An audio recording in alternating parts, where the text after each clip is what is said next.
Hi, everyone. Welcome to the CPO Mastery series where we talk to product leaders from all over the community to learn more about product management. And I'm Amin Murthy. I am currently the VP of Product Management for Growth at a company called Relic.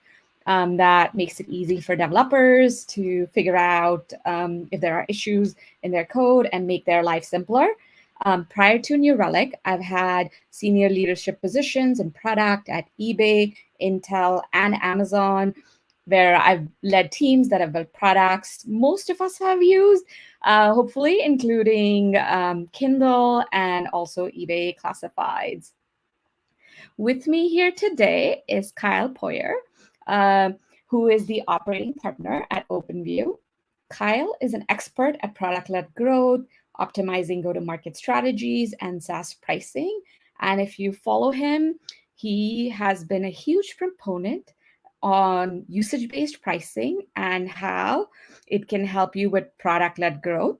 So selfishly, I am super, super excited to hear how he thinks this model can help you attract more customers, gain long-term success, and increase user lifetime value, and hear his perspective on companies that are doing it well. Kyle, I'll let you take it away. Thanks so much, Amy. And I feel like you're the perfect person to moderate because very few companies have managed to successfully make the pivot to usage-based pricing. And I think New Relic is the first company I'm familiar with that's done it in the context of being public. And Yes. so that makes for an especially challenging transition, but must be great to be on the other side and It off really to the is. races with it. So I will start sharing my screen and I'll walk through some material around product-led growth, and then we will jump into some Q&A. And so maybe just setting the stage here around some context around PLG and usage-based pricing. And so what I think about it is that when we first started selling and buying software back in the 80s, the 90s, it was often deployed via a data center. It was sold as like an on-prem, big upfront purchase, so a capital expense purchase for software. And because it was such an expensive, big commitment, often folks used field sales and deals took a very long time. And then once you got the customer up and running, you were kind of good to go. They paid you a maintenance fee and then would come back in 5, 6, 7, 8 years to try to sell you another on-prem solution. We quickly moved beyond that into the SaaS era. You can think of it as SaaS 1.0, with folks like Salesforce offering products that were available via the cloud, were at a much more accessible subscription price point. And so software became more of an operating expense as opposed to a capital expense. And with that lower price point, we're able to sell it with marketing, generating marketing qualified leads, and then an inside sales team selling into them. Well, today, we've kind of shifted even further. We could even call this the kind of third wave of software. And increasingly, software isn't necessarily even deployed. It is instrumented via API. It's composed, it's connected. Software is more and more like a utility or like infrastructure for our businesses. And what often happens is that end users, in many cases developers, go out, find products that help improve their workflows. They want to start for free, test the product, try before they buy, and only pay as they're seeing value and actually adopting the product. And that's where product-led growth is the key de facto distribution model for this third wave. And then usage-based pricing is the key monetization model. And you could even think of it as, instead of pricing going from CapEx to operating expense, pricing is almost like a cost of goods sold in these days. And it's connected to the growth or lack thereof of your business. And I think that, so while these trends have been playing out over time and there are a number of companies that are at the forefront, COVID has really accelerated this, both in terms of making product-led growth even more mainstream, as well as usage-based pricing. And I think this idea of seats as being predictable And so we're a really great way to buy products. Got thrown on its head with COVID and not knowing whether your business wasn't going to do well or poorly. You didn't necessarily want to commit to a multi-year contract. You didn't know how many people were going to use a product. And so there were a lot more concerns about shelfware and a lot more appetite to only pay when folks are seeing value around products. Mm-hmm. And then from my vantage point, there's also a lot of different benefits that a usage-based pricing brings to a software vendor and to its customers. So first off, it really minimizes friction in customer acquisition. And so if the customer can start at a low cost as they try out the product, really minimizes friction and gets a lot more people to be open to just trying something out, seeing if it works for their workflow, opens up that base of potential folks that could become large customers. Because instead of maybe taking 2, 3, 4, 6 months in a sales cycle, that sales cycle really gets accelerated and folks maybe try out your product before having conversations with 5 or 6 other vendors. The other thing is it directly links how much someone pays with how much value they're getting. And so that's both great in terms of uncapping the upside. As folks see a lot of value, there's no limit to how much they'll pay for a product.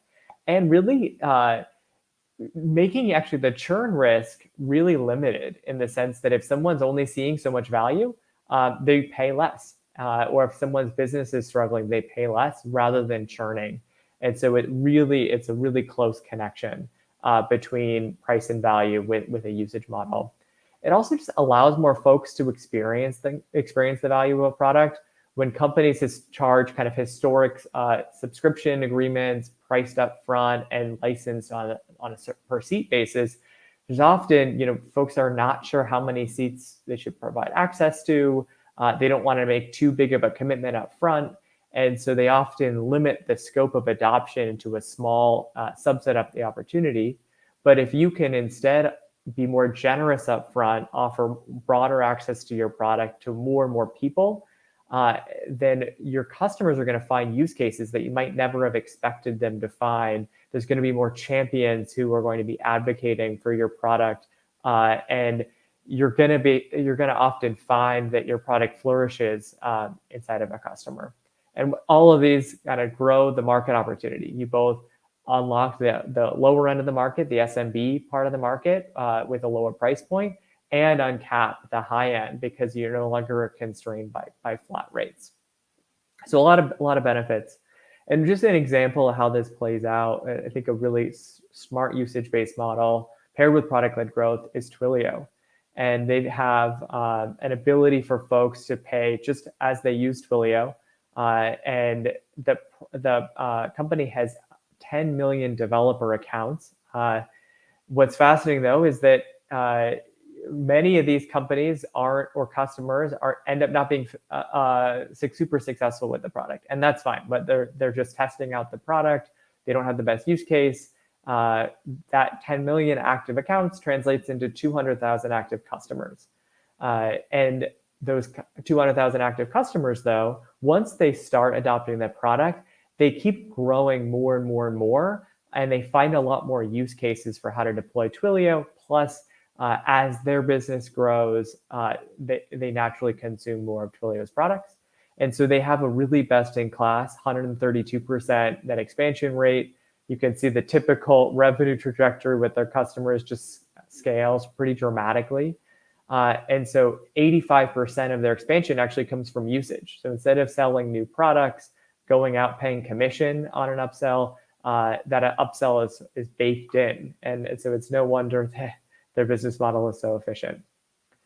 And while usage models have started to become the norm in infrastructure software, especially infrastructure as a service or platform as a service companies like an AWS or an Azure, they're increasingly being found really all over the tech stack. And part of this is that buyers are more familiar with usage-based models. I also think that when we look at new software products, it's hard to see a new startup that doesn't have some sort of angle around AI, automation, or APIs. And all of those things actually disconnect the value and how many people are logging into your product UI. And in fact, if you're a really great AI or automation product, your product might be very successful, and that might actually mean fewer humans need to log into the product. And so as companies have realized this, they've realized kind of traditional seat-based subscription pricing isn't actually the best way to monetize, and can disincentivize them even investing further in product enhancements for customers. And so whether it's in the application layer with businesses like Shopify, which scales based on payment volume, HubSpot, which scales based on marketing contacts, as does MailChimp, or middleware products like Stripe, we're really seeing the proliferation of usage models in places that you might not have expected them. And we recently released the results of a survey of 600 SaaS companies called the State of Usage-Based Pricing. And we found that this year, 45% of SaaS companies have some form of usage-based pricing. It's split about 50-50 between folks who are largely usage-based or pay-as-you-go and those who have usage-based subscriptions. And then of the holdouts, so of the 55% who don't, a large share of them actually expect to test usage-based pricing both in the next year or after that. And so based on the expectations we're seeing in the market, usage-based pricing will actually be the norm starting at the end of next year.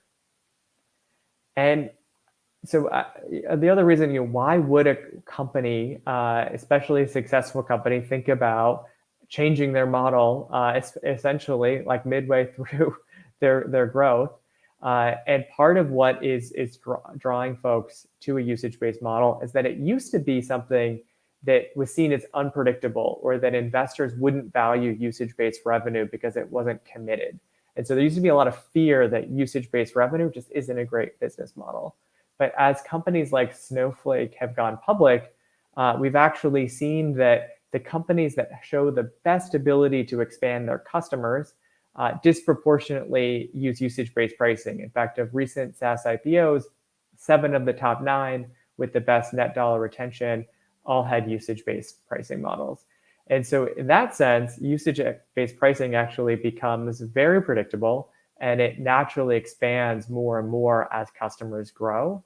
And so instead of investors being a detractor to usage-based pricing, they started to pick up on these trends and start to reward them, where usage-based companies are now valued at, I believe, 50% higher revenue multiple over their peers.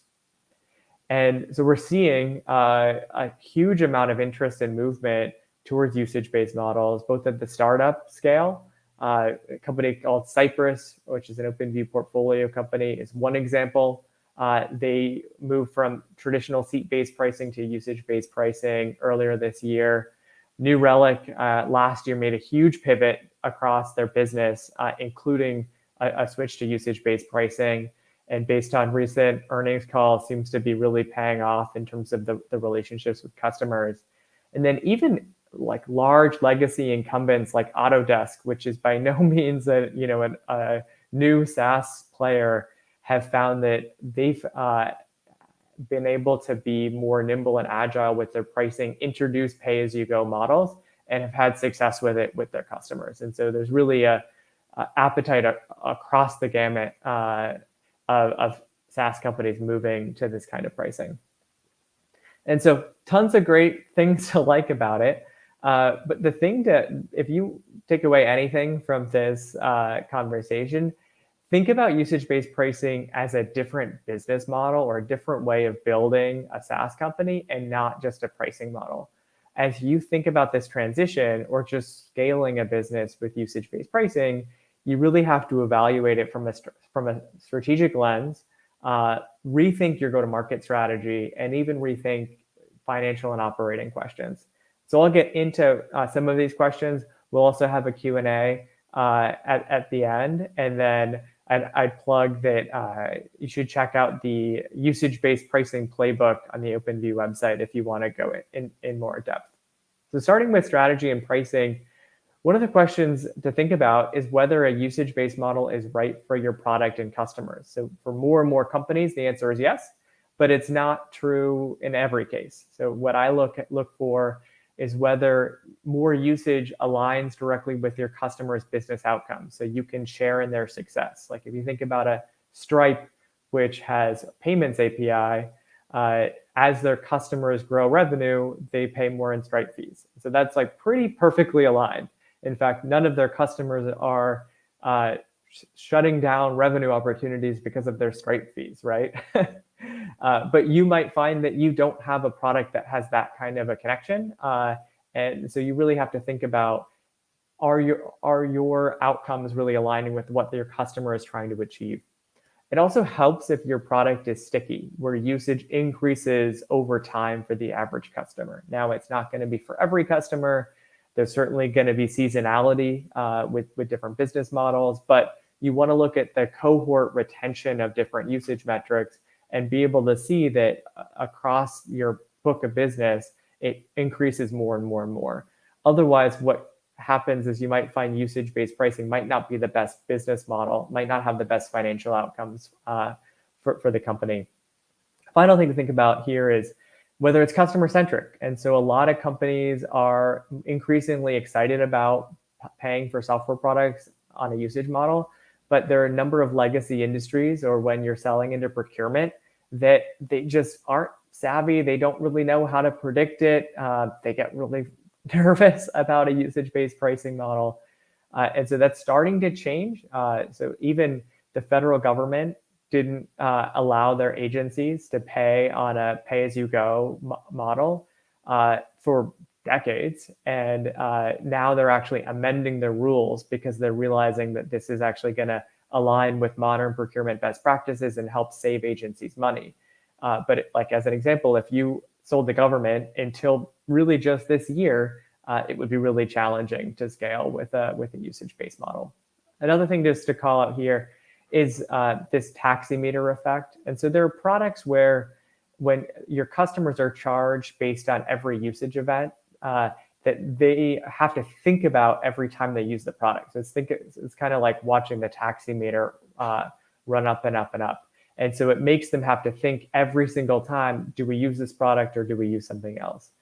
In my view, there are ways to work around this, but this just makes it challenging. If your customers have this feeling with your products, it makes it challenging to be embedded and have the kind of value realization or ROI with your customers that you want.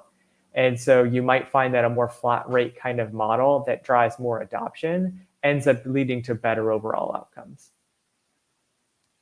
And then if you do decide a usage model makes sense for your business, there's a lot of questions around what's the right usage model. So it's very different from picking traditional seats as an example, because you could look at potentially even hundreds of different metrics around usage and adoption. And so the kind of key nomenclature here is that you're looking for a usage-based value metric. And a value metric is a unit of value that determines how much you charge or how much a customer pays. And the way I think about this is I start with a laundry list of metrics that you can track or your customers can track that correlate with being successful with your product.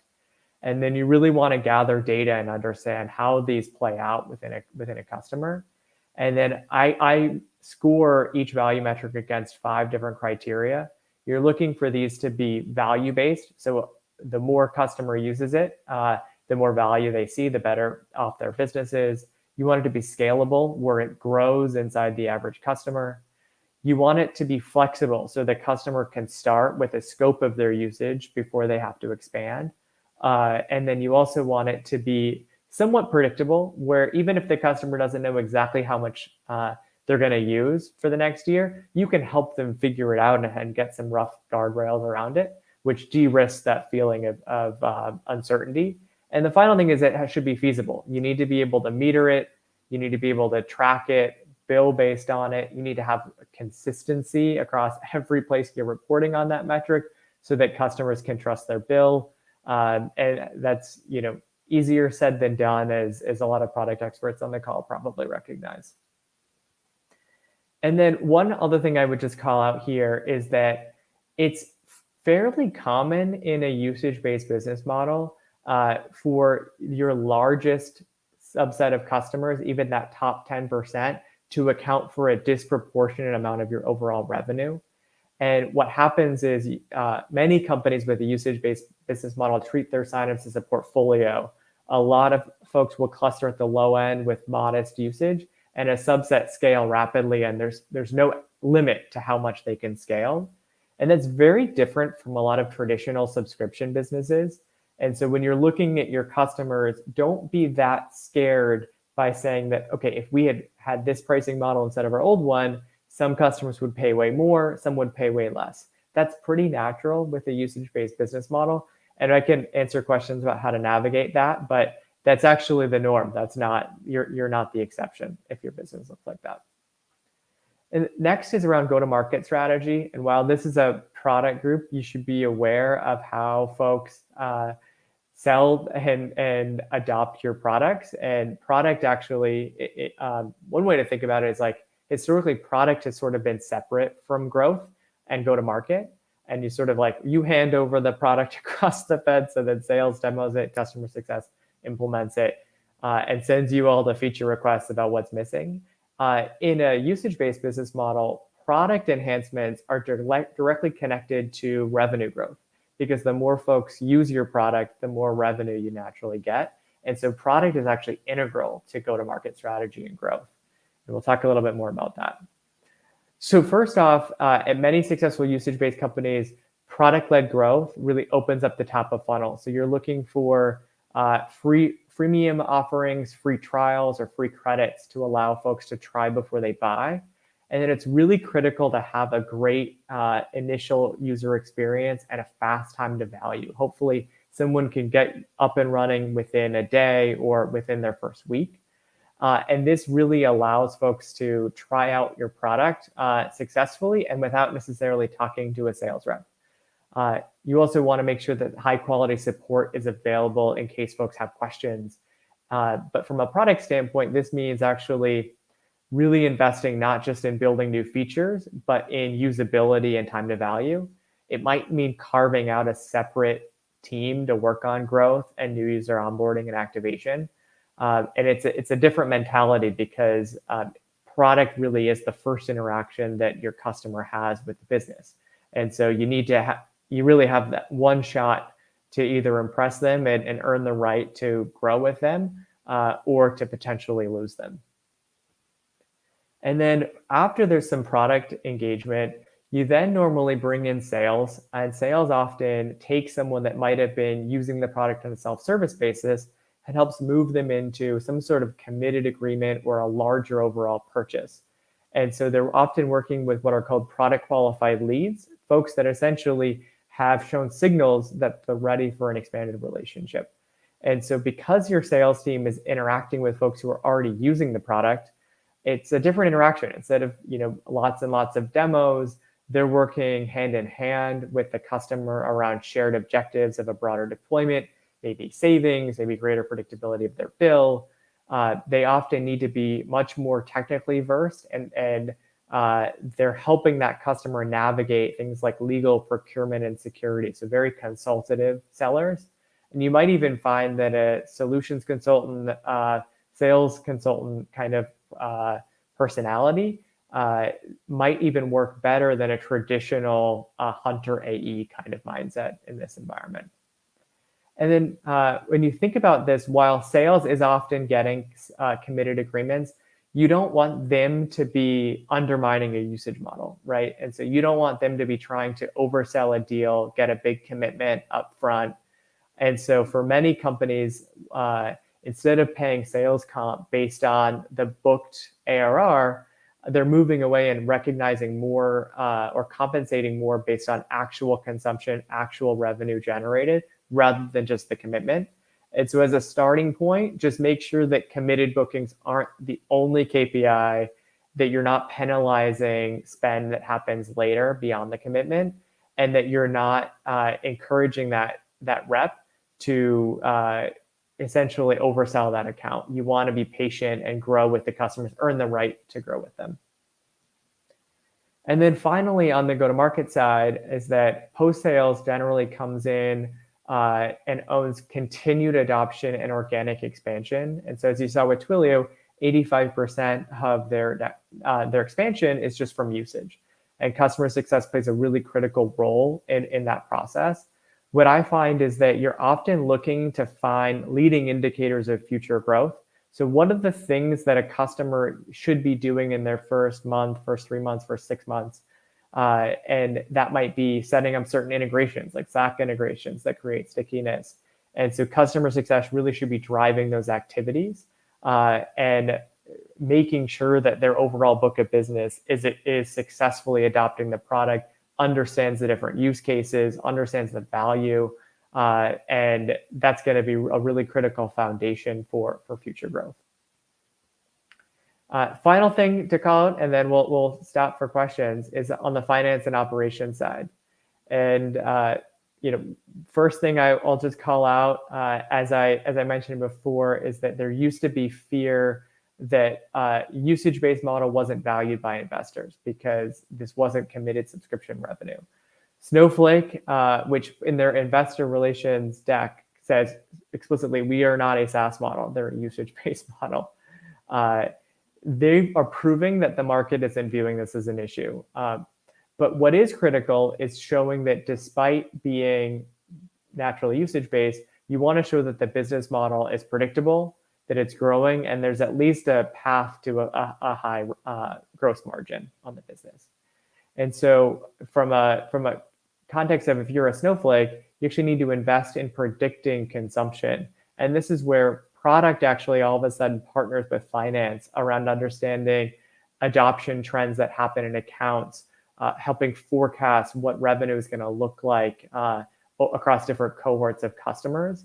And so it both means your finance team needs to be better versed in the product, but then also product needs to really be sitting down with finance and helping them understand and communicate the business model externally.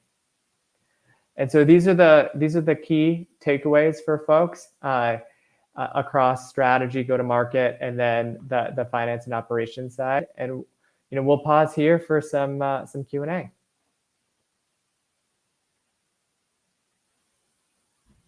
Awesome. I will start with a question we got from one of our listeners, Michael. He asked, can you talk about the trade-off between paying for each use versus a block of usage? For example, charging for an SQL query versus buying a block of queries that roll over. And are you seeing both? Yeah. Yeah, most mature companies will offer both models. And a lot of times that pay-as-you-go or kind of purely consumption-based is really helpful as part of that product-led growth strategy, where someone kind of kicks the tire, starts to set it up. They have a pretty small bill initially, and then as they're scaling, as they're really successful, they probably at that point want to get some discounts and also have a little bit more predictability and headroom to grow their overall adoption. And so that's when you start to size up, all right, how much does usage grow? What are the different parameters? How much does that customer prefer the discount with a larger commitment versus want a balanced approach? And so that ends up being a conversation with sales. But I really like for the pay-as-you-go to essentially be lead gen into selling larger committed opportunities. What's been surprising, and Amy can probably speak to this as well, what's also been surprising is that there are some even large enterprises that you would think would want to buy on a committed basis, and they actually tell you that they want the flexibility of pay-as-you-go, and sometimes it's so that they can get around procurement. But sometimes it's because that's just, they understand that's aligned to them seeing value. There's no shelfware. They're really able to fully take advantage of a usage model. And so you don't want to necessarily only offer that subscription commitment. You want to offer both. That makes sense. And for what it's worth, I've seen the same thing as New Relic's done it. So it makes a lot of sense to me. So the next question is from Greg. How do you think about introducing usage pricing to an existing set of customers who are not paying that way? Yeah, great question. And this ends up being a pretty big challenge for a lot of companies because of the differences that can happen in terms of what happens with revenue in a given account. So the first thing to do is really a mapping of what are your existing customers using today, how much are they paying, and what would they pay in this new model with usage-based pricing. And you'll probably find there's a subset of customers that would pay way more in this new model, a subset that would pay about the same, and a subset that would pay maybe significantly less. You'll probably also start seeing a set of accounts that are great areas to test usage-based pricing, because maybe they're a Fortune 500 account that only has like 3 or 4 seats and has a certain amount of usage. Well, could you use a usage-based model to unlock a much larger opportunity with that account and kind of hand that off to your sales or account management folks as opportunities to really drive expansion through a new pricing model? And so I start with that mapping, and then I tend to try to just do testing of the new pricing with this handful of existing customers where there is an expansion opportunity, as well as with your net new customers. And what you're trying to do with that testing is de-risk the transition. The last thing you'd want to do is go back to all of your existing customers and migrate them on a half-baked pricing model that you're going to have to redo in 6 months anyway. You would really want to make sure that you were extremely confident about what you're moving forward with before you do that migration. And then when you do the migration, I would just be mindful of of not trying to be too one size fits all. And so instead of saying, hey, every account needs to move over to this new pricing, and if you save a ton of money, that's fine. If you have to pay 3-4x what you're paying today, like, deal with it. Instead of thinking that way, you might need to carve out different tactics or strategies depending on the audience. And maybe that's saying, hey, we'll keep you on your existing pricing for 12 months. Or alternatively, we'll let you stair step and save 50%, or maybe just move on to the usage-based model, but at your current price point. And so you're going to find that there's going to be a lot of those creative tactics or strategies that help make customers kind of happy with this model and really bought into it. That if you're overly dogmatic about moving forward too quickly and in a one-size-fits-all manner, I think that could end up being limiting for your migration. That makes a lot of sense. And Greg, for what it's worth, at New Relic, we used all of the things Kyle mentioned for different sets of customers. And it was exactly what you said, Kyle, right? Mapping things, talking to some customers to figure out what's the right strategy for different cohorts, and not being super dogmatic, and giving customers choices and flexibility so we don't lose people through the transition, for the lack of better words. Absolutely. All right, we have a couple more questions from the audience. We have a question from Clarissa. Have you seen any particular challenges in working with finance as companies transition? In a word, yes. I think that one thing is that some finance teams are not necessarily as educated on the opportunity with usage-based pricing, and they're really used to like traditional SaaS metrics, traditional SaaS reporting, forecasting, and so this shift to usage-based pricing really might be such a context switch that you might not even have the right finance leadership in place, like if they're too much of a stick in the mud around it, but help educate them on what's required. And you might find, for example, let me point out a few examples. You might find that if you're a snowflake, you have 160% net retention. And so if you get $100 from a customer, or let's say $1,000 in a customer for your first year, after 5 years, that $1,000 might turn into like $10,000. It's just wild, the expansion that they see in their cohorts. And so what's the right cost of acquisition for a customer if they spend $1,000 in their first year and $10,000 in 5 years? Should you spend $1,000 to have that 1 year payback, or are you more comfortable paying more initially because you're going to be able to expand with that customer? And so this kind of causes you to rethink a lot about your business as it relates to what does a healthy set of SaaS metrics look like, and what are the right kinds of strategic decisions to make as it relates to growing the business and financing that growth.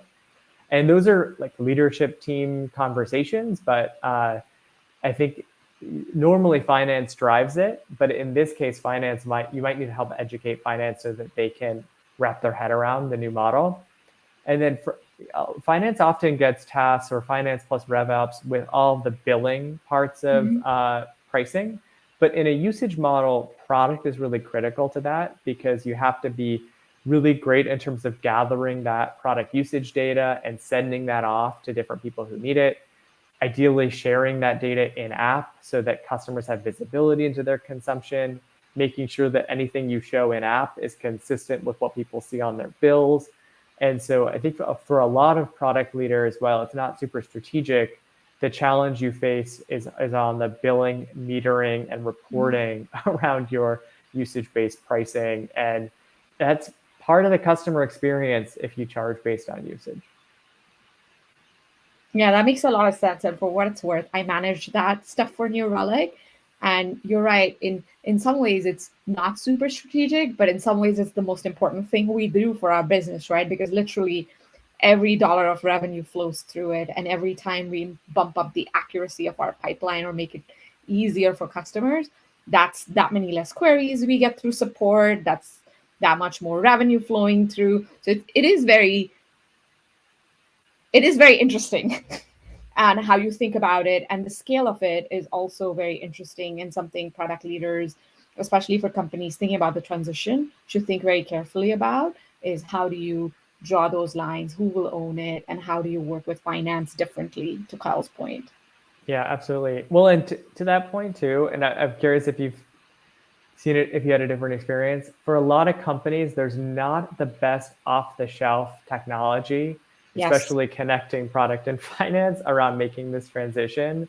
And so for many companies that I've talked to, they kind of have to build a lot of things themselves or hack together a system. That's starting to change. I'm starting to see more and more SaaS startups that are tackling this problem. But I think something just to work with finance on with the transition is like the transition will take longer than you expect. And you need to allocate resources, especially like dedicated engineering resources, to being able to make the transition, rather than just relying on like your traditional third-party billing systems. 100%. We noticed the same thing. I think for a time there last year, we were thinking of doing a startup in that area. We got busy with our own product work, but otherwise you might have seen a New Relic offshoot. No, I'm just kidding. I mean, it's needed. It is definitely needed. I still feel like I've looked at the startup landscape and I think I'm seeing more, but I haven't seen anything that maps to something better than what we've hacked together. So I would love to see more innovation here, absolutely, especially as your numbers suggest more and more companies are moving to this, right? Totally. So I expect it'll happen, which will be awesome. So we have one more question from Sagar. His question is, can you share some tips on how to tackle Taximeter effect, especially for high volumetric usage clients for whom SaaS may prove more effective, cost-effective in comparison to usage? Yeah, it's a great question. I think that, and this especially becomes challenging with the transition from traditional fixed subscriptions to usage-based pricing. The first thing I think about is that you have to get really good at understanding the return that your product has in terms of how your customers see real value and tangible business results from it. And the closer you can do at connecting more usage with more ROI, the easier this conversation becomes, because the customer sees increased usage as ultimately a good thing with better business outcomes. So I mean, I can like unpack that as an example. So Twilio, one of their most popular products is SMS messaging, and they charge for every SMS message that you send and receive. Now, a business might say, well, we don't have no idea how many messages we're going to send. Maybe we should send 500 fewer messages next month so that we can save money. It could sound really, potentially challenging, and they could run it up against this issue. But then what they're trying to do with customers is figure, all right, what's your use case for sending messages? And a common one might be appointment reminders. Well, what's your no-show rate with appointments today? How much does a no-show cost you? Well, if we send appointment reminders via text, we think that we can increase or reduce your no-show rate by X. And that means here's the amount of sort of cost savings or extra revenue that you can generate. Well, all of a sudden, the cost of an SMS message relative to the benefit of fewer no-shows is just such a no-brainer that customer really sees a close connection between what the software is doing and what they're trying to achieve as a business. And so I would focus as much as possible on trying to communicate that.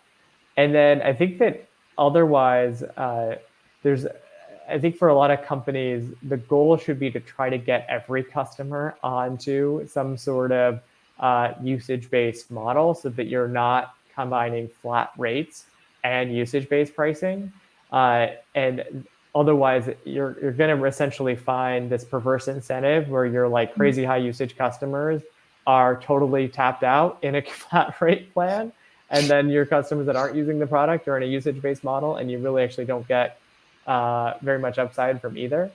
And if you are on that fully usage model, and some of these customers might be high usage, there are things that you can do to reduce the risk or kind of give that customer more certainty. And so an example would be instead of charging for usage as a high watermark every month, what if you offered an annual usage allotment? And so if the customer drew down that usage more quickly than they expected, they would just renew their contract early, for instance. Or that would allow them to smooth over any sort of seasonality so that if they have a big spike one month, they're not paying a bunch of overages. So I would look at the mechanics of your licensing and pricing model and find ways to give that customer more peace of mind with your pricing and not feel like there's kind of punitive overage fees involved and that it's really fair in how it's structured. And that makes a lot of sense. And I think we use that model quite effectively. And New Relic, we have something we call annual pool of funds to do exactly what you said. So I'll ask one last question before our wrap up. One of the things you mentioned in your presentation that's very intriguing to me, right, especially as product leaders, is as companies move to usage-based pricing, it's very important that people get like rapid time to value, right? So which companies do you think are doing a great job at that rapid time to value? And can you share examples of what they do well?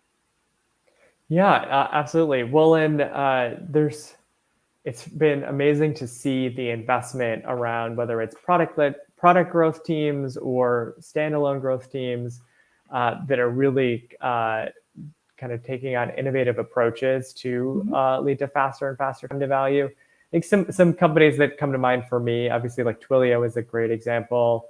Datadog's another one. I personally love Shopify's onboarding and time to value.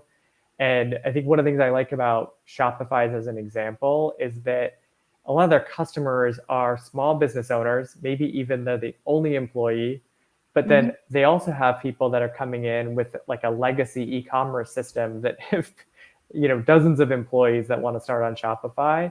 And so they personalize that onboarding and they have very curated paths that their different customer profiles can go on based on whether they're just starting out, starting from scratch, versus if they're doing a migration.